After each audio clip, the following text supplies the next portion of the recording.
Danh sách tuyển Việt Nam, ai đã tư vấn cho huấn luyện viên Kim Sang-sik?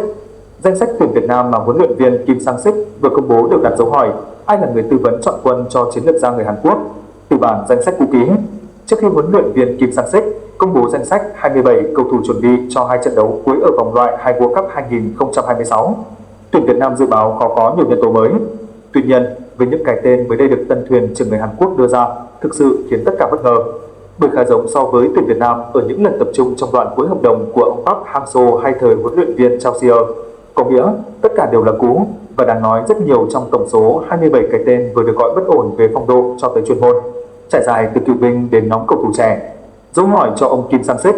Không bất ngờ khi huấn luyện viên Kim Sang-sik chọn phương án an toàn đối với tuyển Việt Nam bằng cách gọi nhiều cựu binh cho hai trận đấu gặp Philippines và Iraq vào tháng 6 tới.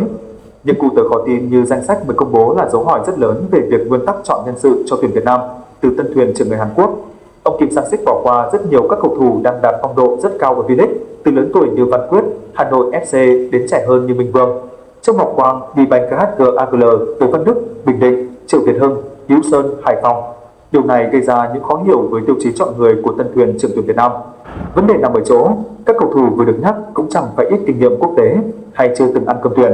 nên việc vị tân thuyền trưởng bỏ qua những nhân tố đang đóng góp lớn vào thành tích của câu lạc bộ tại V-League không khỏi khiến người hâm mộ giới chuyên môn thắc mắc. Đáng nói hơn, huấn luyện viên Kim Sang-sik dù có cái khó chưa hiểu nhiều về V-League, nhưng 6 vòng đấu đều tận tụy từ các sân theo dõi với khoảng gần chục trận. Tuy nhiên lại không đưa ra bất kỳ lựa chọn nào cho riêng mình là điều khó hiểu. Cần nhắc lại, trong số 27 cầu thủ vừa được công bố không phải ai cũng tốt hoặc ra sân thường xuyên để có thể lọt vào mắt xanh tân thuyền trưởng tuyển Việt Nam.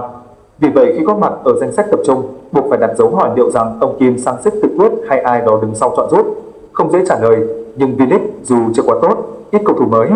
tài năng chẳng có nghĩa không thể tạo ra sự khác biệt dù là nhỏ so với thời ông Park Hang-seo hay Chao Sier. Thay vì chỉ kết hợp danh sách từ hai người tiền nhiệm mà huấn luyện viên Kim Sang-sik vừa làm,